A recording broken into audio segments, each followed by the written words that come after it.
এবারের আফকনে শুরু থেকে শেষ পর্যন্ত মিশরের ভরসা ছিলেন মোহাম্মদ সালাহ। 5 ম্যাচে 4 গোল করে 33 বছর বয়সী তারকা দলকে টেনে তুলেছিলেন শেষ চারে। কোয়ার্টার ফাইনালের পর তিনি বলেছিলেন, এটাই তার সেরা ক্যাম্প।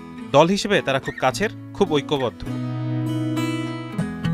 কিন্তু ট্রফি আর ছোঁয়া হলো না। 2010 সালের পর আফকন জেতেনি মিশর, আর সালার ক্যারিয়ারের সবচেয়ে বড় অপূর্ণতাও রয়ে গেল সেখানেই।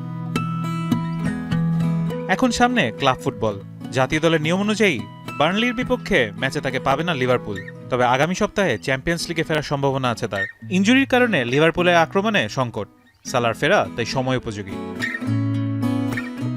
তবে প্রশ্ন থেকেই যায়, লিভারপুলে কি শেষ অধ্যায়, নাকি নতুন চ্যালেঞ্জের খোঁজে সৌদি আরব? 2027 সালের আফকনে তার বয়স হবে 35, আর একই সময় শেষ হবে বর্তমান চুক্তিও।